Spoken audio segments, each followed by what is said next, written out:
Damos gracias a Dios por que Él nos ha tenido por digno, no que somos, sino que Él nos ha hecho digno a través de Jesucristo de poder llevar el mensaje de la palabra del Señor. Como decía nuestra esposa, hoy el Señor ha puesto en nuestro corazón hablar bajo el tema: si se humillare mi pueblo. Si se humillare mi pueblo.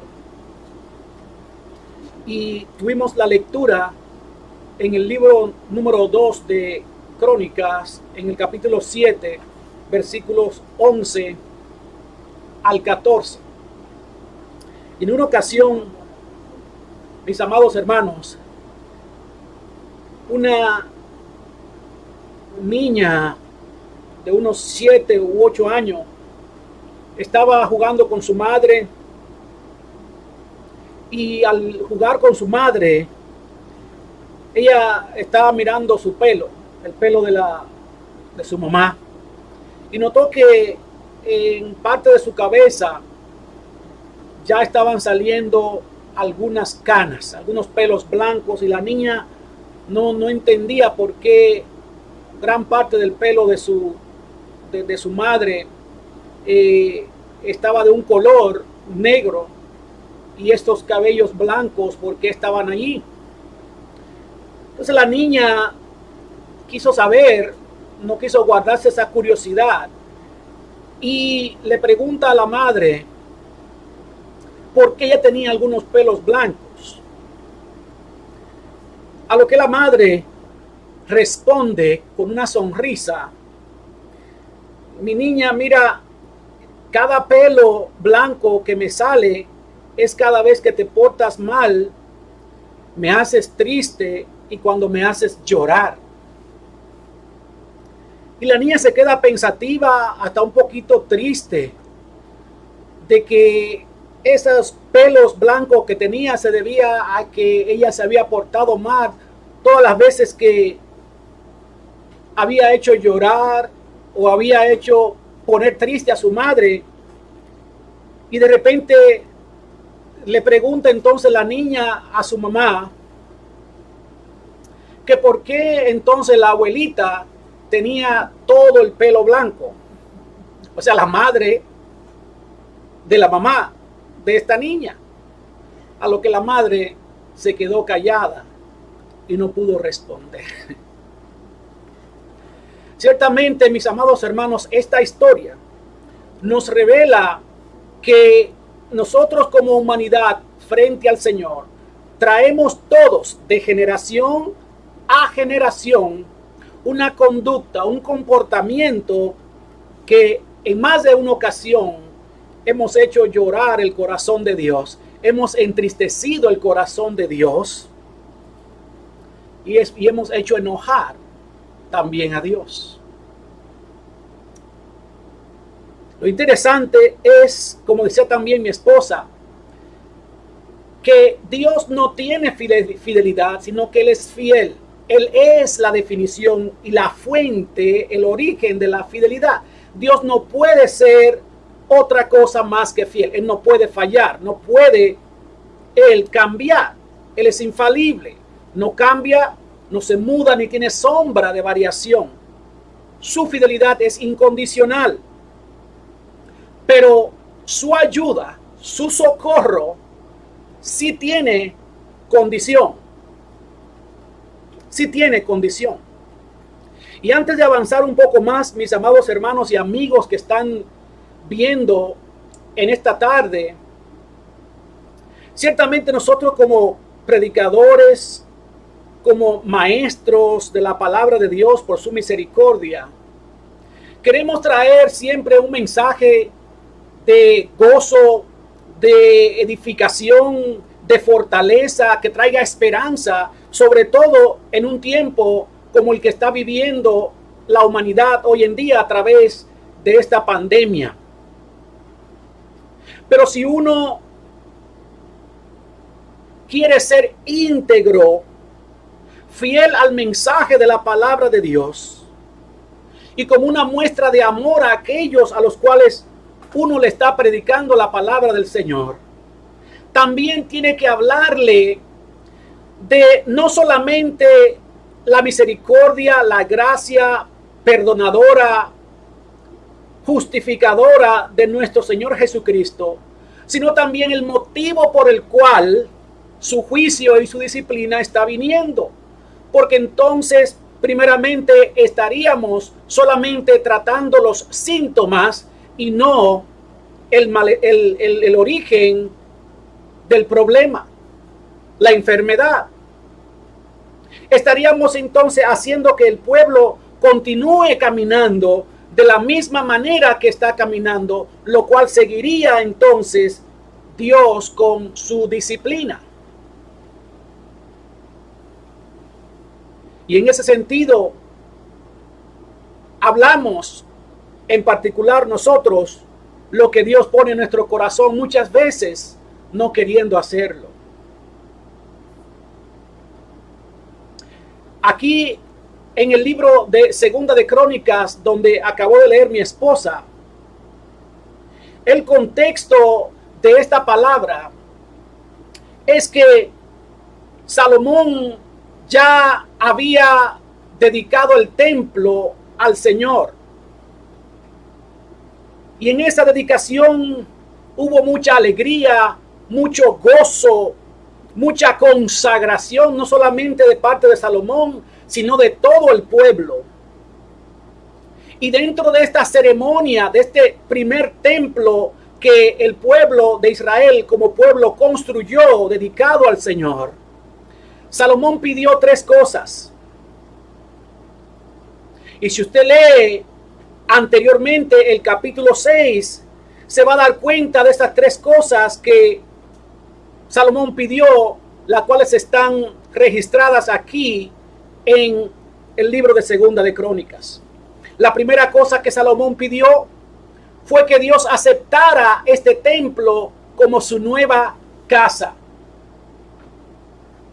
La segunda petición de Salomón fue que Dios oyera el clamor de sus hijos cuando estuvieran en gran problema, en gran necesidad. La tercera y última petición que Salomón pide en esta dedicación del templo a Jehová es que Jehová cumpliera su promesa que hizo a David su padre acerca de que ese reino de David y su descendencia habría de permanecer para siempre, y de que de la descendencia de David vendría un rey que siempre sería rey, el cual es Jesucristo. Y cuando Salomón ora, cuando Salomón ruega y pide estas 3 cosas, vemos entonces la respuesta de Dios a partir del versículo 12. Dice el versículo 12 de Segunda de Crónicas 7. Y apareció Jehová a Salomón de noche y le dijo: yo he oído tu oración y he elegido para mí este lugar por casa de sacrificio. De manera que, mis amados hermanos, Salomón tiene 3 peticiones y las hace delante de Dios. Y Dios, como siempre, y lo voy a repetir una vez más, como siempre, y si no es suficiente, como siempre, Dios responde las oraciones de sus siervos. Una cosa es que no entendamos, que no oigamos, que no podamos diferenciar la voz de Dios cuando oramos, cuando tenemos peticiones, y otra cosa es la realidad de que Dios sí contesta. Y la respuesta de Dios para la primera petición de Salomón fue: oye, Salomón, a tu primera petición te digo que sí. Sí voy a tomar esta casa, estas 4 paredes, este templo que para ustedes es majestuoso, es grandioso, es una gran obra. Sí lo voy a tomar como un lugar donde yo recibiré sus sacrificios y donde también yo me mostraré a ustedes. Aunque Dios, dice la palabra del Señor en el capítulo 17 de los Hechos, no habita en templo hecho por manos humanas. Sin embargo, Dios le dice: yo voy a tomar ese lugar simbólicamente como el lugar donde me voy a aparecer a ustedes, como el lugar donde ustedes pueden venir a ofrecerme sacrificios.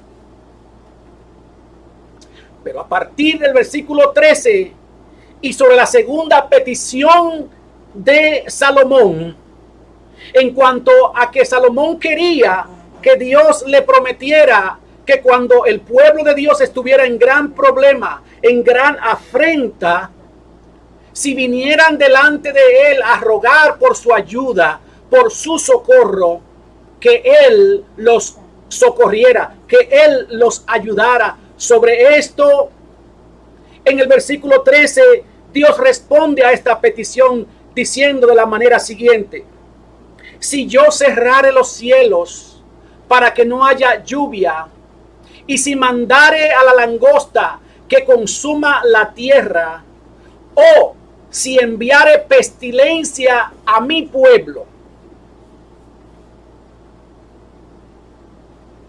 Y allí, en el versículo 13, Dios comienza con su respuesta, pero de la manera como comienza con esta respuesta es con una expresión de condición. Este sí, donde comienza el versículo 13, no es un sí afirmativo, sino que es un sí condicional. Viene con una condición. Es Dios diciéndole a Salomón: oye, Salomón, sí a tu primera petición. Voy a escoger este lugar, este edificio, como el lugar donde ustedes se van a presentar delante de mí. Pero en cuanto a tu segunda petición, tú tienes que saber, Salomón, que hay una condición. De hecho, aquí en el mismo libro de Crónicas está aquellas bendiciones de las cuales mucho se ha predicado, mucho se ha enseñado, muchos sermones se han elaborado. Pero esas bendiciones todas vienen con un sí condicional. La fidelidad de Dios es incondicional. Él promete estar con nosotros todos los días en este mundo. Él no cambia. Él no tiene sombra de variación. Jesucristo es el mismo ayer, hoy y por los siglos. Pero su favor, su ayuda en tiempo de angustia, en tiempo de sufrimiento, después que el pueblo de Dios o el mundo se ha rebelado en contra de la voluntad de Dios, su ayuda es condicional. Dios le dijo a Salomón: no te puedo prometer incondicionalmente que del pueblo que anda en rebelión, un mundo que anda de espalda a mí, yo lo voy a ayudar incondicionalmente. Tienen que suceder algunas cosas primero.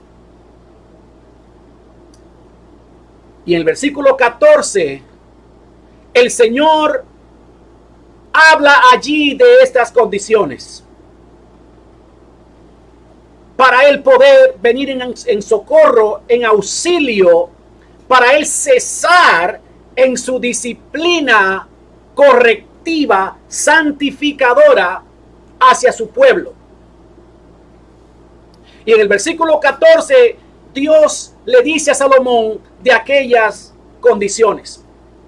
Lo primero que le dice es: si se humillare mi pueblo, sobre el cual mi nombre es invocado, y oraren, y buscaren mi rostro, y se convirtieren de sus malos caminos, entonces, condición, yo oiré desde los cielos y perdonaré sus pecados y sanaré su tierra. Gloria sea el nombre del Señor. De manera que el Señor le está hablando aquí de tres 4 condiciones para que Dios pueda venir en auxilio, en ayuda. Quiero decir entre paréntesis, mis amados hermanos, que estas condiciones no es porque Dios no quiera ayudar, no es porque Dios de manera medalaganaria quiere que sea así, sino que esto viene producto de otra característica de su naturaleza, que es que Él todo lo sabe, Él es omnisciente. Y Él sabe en esa omnisciencia que de nosotros persistir en el error, en la rebelión, las cosas no van a ir bien. Por eso, para su ayuda temporal, específica, circunstancial, en cualquier momento en que nos encontremos nosotros, después de la rebelión, Dios pone condición para su ayuda. De hecho, mis amados hermanos, antes de entrar en estas condiciones, la palabra condición yo sé que a muchos les molesta. Yo sé que la palabra condición brilla por su ausencia en los mensajes de hoy en día, que tienen mucho que ver con gracia y vivir de una manera irresponsable. Con mensajes que están diseñados para hacer sentir bien a la gente sin tener que hacer ningún cambio ni alguna transformación en sus vidas. De hecho, la palabra arrepentimiento, que es un cambio de mente, un cambio de dirección, ya brilla por su ausencia en muchos de los mensajes de hoy en día. Porque la palabra arrepentimiento es confrontativa.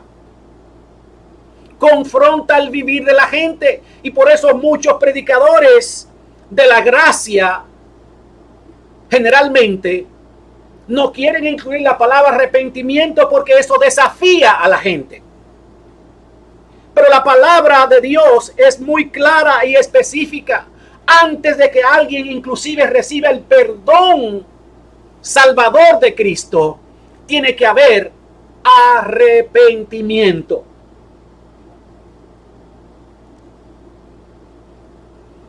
Esa condición que Dios le dice a Salomón, para él poder venir en ayuda de alguien que está en desesperación, comienza primero con la humillación. La humillación. Si se humillare mi pueblo. Y de acuerdo con la Biblia, mis amados hermanos, humillarse delante de Dios significa reconocer que no somos nada ante Él. Y que nuestra condición humana es inferior a la de Él. Es decidir obedecer la palabra de Dios y vivir de acuerdo a su voluntad. Así como reconocer que todo lo que tenemos proviene de Él. Eso es humillación. Un reconocimiento de que nosotros somos inferior a Él. Es un someternos a la voluntad de Dios revelada en su palabra. Es también un reconocer que todo lo que tenemos, negocios, familia, ministerio, salud, todo lo que tenemos es de Él y por lo tanto tenemos que administrarlo conforme a lo que Él dice en su palabra. La segunda condición que el Señor le pone aquí a Salomón es que si el pueblo ora, ¿qué es orar? Orar es hablar con Dios. De hecho, orar es también una forma de humillarse delante del Señor. Porque cuando oramos a Dios, es una actitud del corazón diciéndole al Señor, te necesito, no soy suficiente, dependo de ti. Es bajar el ego, bajar el yo y reconocer nuestra insuficiencia, poniendo por encima la suficiencia de Dios. De manera que orar también va ligado en parte a la humillación.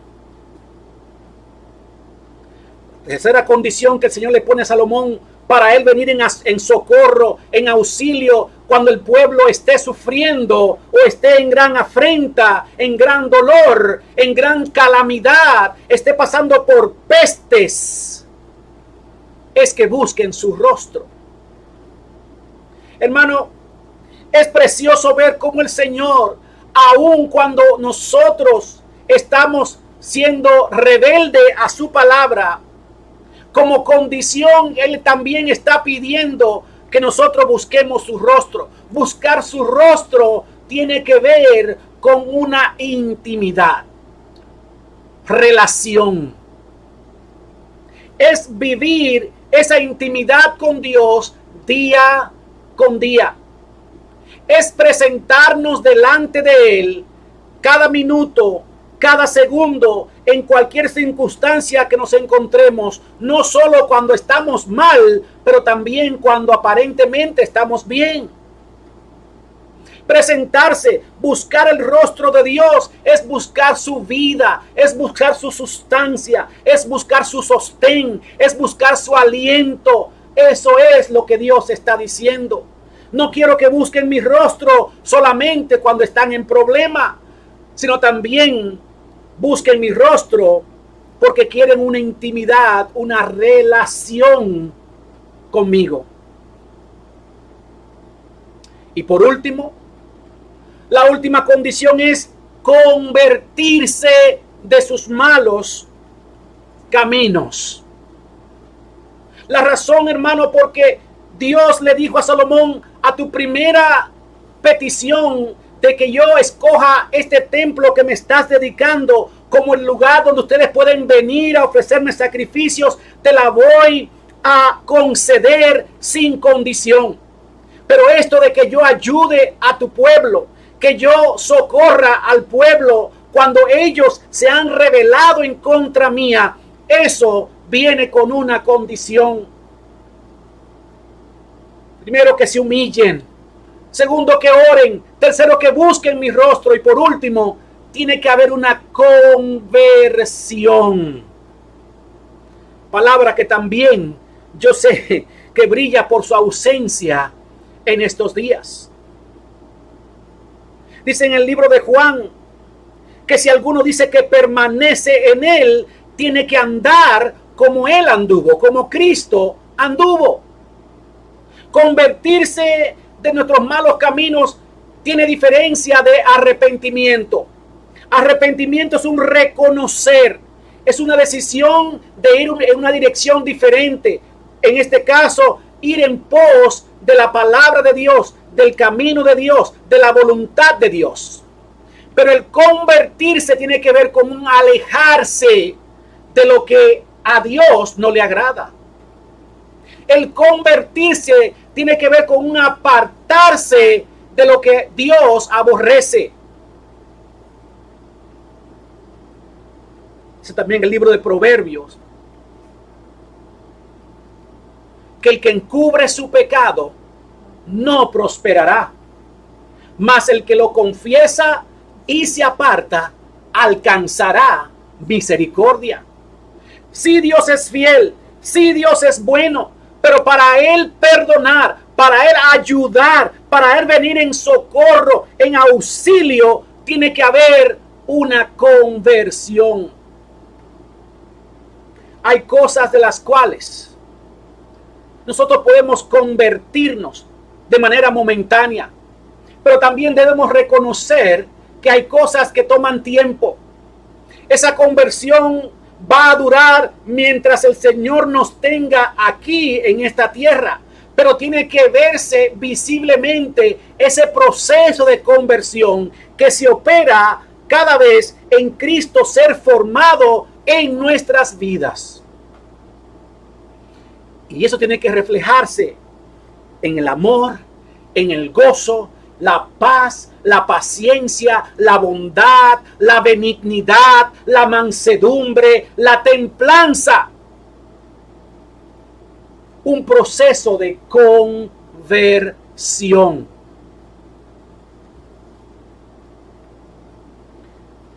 El mundo, el pueblo de Dios, hemos sido testigos de una de las disciplinas más fuertes en los últimos siglos, quizás comparada con algunas en siglos pasados. Pero esta pandemia, este virus que los científicos le han llamado COVID-19, ha cobrado la vida de personas de todos los estratos sociales, de toda nación, de toda raza, todo color. Esta no es una de aquellas enfermedades que tienen que ver con asuntos genéticos, porque no fue una enfermedad directamente elaborada por el hombre, sino que ha sido una enfermedad, un virus que ha sido permitido por Dios. Y cuando es Dios que permite las cosas, no hay raza, no hay estratos sociales, no hay nivel social, no hay nación que se pueda escapar de ello. Porque es juicio de Dios, porque es disciplina de Dios. Y esto ha también alcanzado al pueblo de Dios. Por eso sabemos con certeza que Dios es quien está detrás de este virus, aunque haya usado a quien haya usado como instrumento. Sea un científico, sean los chinos, sea el mismo diablo, todos tienen que cumplir la voluntad de Dios. Pero nada se mueve en este mundo, nada, absolutamente nada, sin que la voluntad de Dios así lo permita. Habrá alguien que diga que sucedió algo, dice la palabra de Dios, que Jehová no haya permitido. Habrá algo.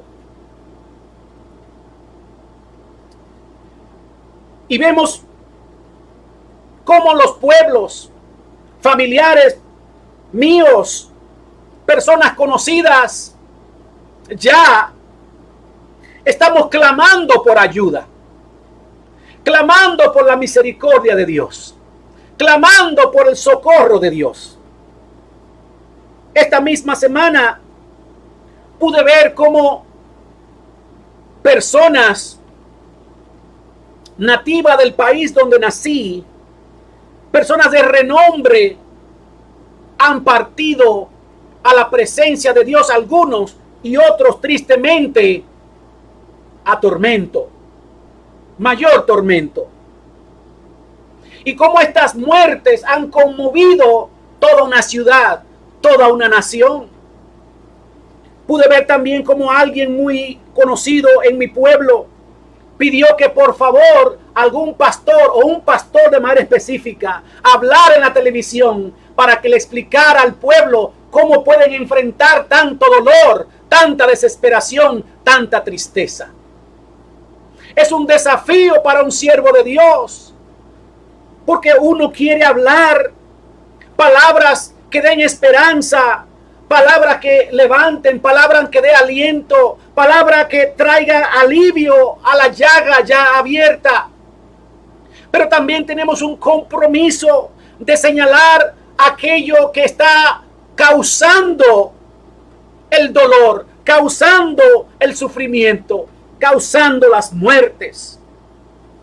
Y en situaciones similares como esta, no estoy diciendo que Dios va a hacer lo mismo que hizo en el tiempo de Salomón. Pero lo que sí estoy diciendo, que las circunstancias son similares. Dios le dijo a Salomón, cuando yo prohíba la lluvia, deje de llover. El versículo 13 de Segunda de Crónicas 7. Si yo cerrara los cielos para que no haya lluvia, Dios provoca sequía, mis amados hermanos. Puede ser literal o puede ser sequía de bendiciones cuando ya las cosas no andan bien. Y si mandare langosta que consuma la tierra, Dios también manda animales, plagas, para ejecutar su disciplina, su juicio. O si enviare pestilencia a mi pueblo, Dios también es que permite las pestilencias. Pero ¿cuándo la permite? Cuando hay rebelión, primeramente en el pueblo. Y mis amados hermanos, nada más y nada menos quiero decirle que es el pueblo de Dios en la tierra quien detiene o suelta los juicios de Dios. El pulso del mundo va acorde a cómo va el pueblo del Señor.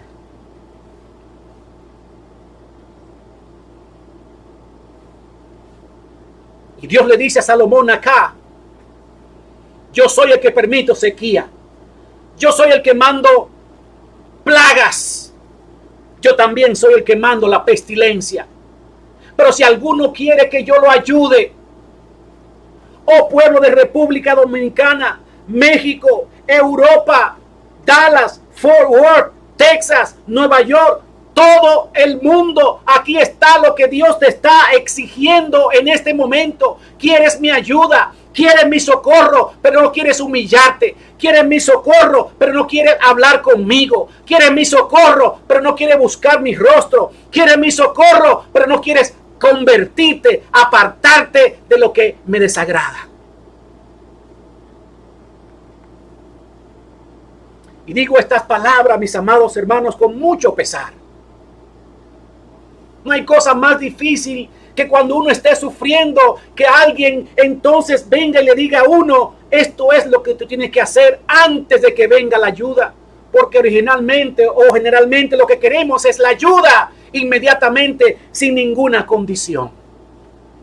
Pero ¿qué hace que Dios te ayude? Te mande su auxilio desde el cielo. Si vas a seguir igual, entonces Él tendría otra vez que agarrar la vara.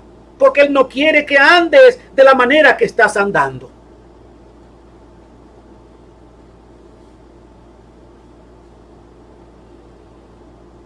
La iglesia tiene que arrepentirse.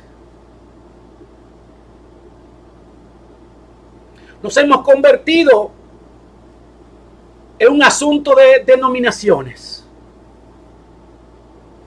Quien tenga mejor nombre, quien tenga más alto nombre. Preferimos o nos sentimos más identificados con el nombre de una iglesia que con el nombre de Cristo. Hay orgullo ministerial. Hay competencia ministerial. Competencia denominacional. El doctor Wilfield, en uno de sus mensajes tremendo frente a esta situación, porque nada es nuevo, esto ya sucedió, de tantas denominaciones, tantas iglesias, cada quien, como dice la palabra de Dios también en el Antiguo Testamento, haciendo lo que bien le parece, fuera totalmente de la palabra de Dios. Doctor Wilfield dijo: ¿quién vive en tu presencia? ¿Quién está en tu presencia, oh Dios? ¿El bautista? No. ¿El pentecostal? No. ¿El presbiteriano? No. ¿El luterano? No. ¿Quién vive en tu presencia? Es el cristiano. Aquel que ha sido lavado por la sangre preciosa de Cristo Jesús. Pero nosotros, con nuestros corrales denominacionales, estamos tratando las ovejas como si fueran vacas. Le ponemos la marca de la iglesia, la doctrina de la iglesia. Estamos formando gente a la forma de una iglesia y no a la forma de Jesucristo. Y a través de los siglos, mis amados hermanos, me atrevo a decir: doy gracias a Dios que así, de esa manera, el evangelio llegó a mi vida, a través de denominaciones. Pero la voluntad de Dios es que hubiera solo un pueblo. En el capítulo 17 de Juan, Él oró en esa oración intercesora para que fuéramos uno, así como Él y su Padre son uno. pero las doctrinas nos dividen. Hermano, el bautismo va a pasar, las lenguas van a pasar, la teología va a pasar, las profundidades van a pasar, el demonio, el mismo diablo va a pasar, las ofrendas, el diezmo va a pasar, pero la palabra de Dios nunca pasará. Al final lo que quedará es que tu nombre y el mío sean inscritos en el libro de la vida. No va a importar cuánto supiste o cuánto no supiste, cuántas lenguas hablaste, cuántos milagros hiciste, cuántas iglesias abrieron. Lo único que va a importar es que estemos marcados con esa sangre preciosa del Cordero. Nada más. Siervo de Dios, tienen que humillarse, tienen que orar, tienen que buscar el rostro de Dios, tienen que convertirse. Aquellos que se llaman siervo de Dios, que han convertido el evangelio de Jesucristo en un negocio, que están ordeñando, trasquilando las ovejas en vez de apacentarlas. Aquellos siervos de Dios que liderean sus ovejas por fuerza, por temor, por terror, a base de visiones, a base de sueños. Aquellos que viven el aquí y el ahora, ostentando mansiones, ostentando prendas lujosas, y lo que es peor aún, vinculando a un Dios puro, santo, que no tiene nada que ver con este mundo, con todas esas cochinadas. El mundo tiene que tornarse a Dios. Oh mundo que me escuchas. Oh mundo que hoy estás confundido. Oh ciencia que Dios ha trastornado. ¿Quieres la ayuda? ¿Quieres la misericordia? El auxilio de Dios. Tienes que humillarte. Todo conocimiento, toda ciencia viene de parte de Dios. ¿Por qué ser necio? Humíllate. Reconoce tu inferioridad. Reconoce que ahora es el momento donde la ciencia termina y apenas comienza el poder de Dios. Reconoce que tus recursos ya no alcanzan. Reconoce que estás cansado, que no puedes más. Humíllate, busca el rostro de Dios. Ahí tú que me escuchas, doctor, científico, filósofo, ahí donde estás, pruébalo. Humíllate delante de la presencia de Dios. Busca su rostro, clama por su perdón. Dile que te dé dirección en este momento. Y el Señor siempre responderá. Así como le respondió a Salomón, Él siempre responderá. Si hay alguien en esta tarde que ha escuchado la palabra del Señor y ha entendido que necesita humillarse delante de la presencia de Dios, que tiene que orar, hablar con Dios, ponerse a cuenta con su Dios, que tiene que buscar esa intimidad, buscando el rostro de Dios cada día, cada momento, en toda circunstancia, y que tiene que comenzar a apartarse de aquello que Dios aborrece.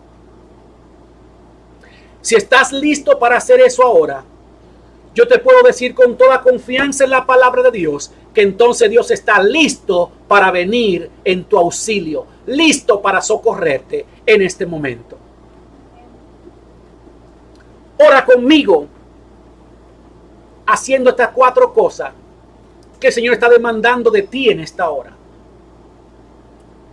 Padre amado, en este momento vengo delante de tu presencia. He escuchado tu palabra, Señor. Yo sé, Padre, que eso que dice tu palabra habla de mí. Yo he estado esperando tu ayuda, tu auxilio, tu socorro. Pero ahora sé que también necesito arrepentirme. Buscar tu rostro. No solamente cuando necesito tu ayuda. Ahora sé, Señor, que tú quieres de mí que yo me aparte de lo que a ti no te agrada. Que yo me aparte de la rebelión con la que me rebelé contra ti. Y ahora, Señor, yo me arrepiento. Ahora, Padre, yo me convierto, Señor amado, y me alejo en el nombre de Jesús y con tus fuerzas de esas cosas que a ti no te agradan. Padre, perdóname.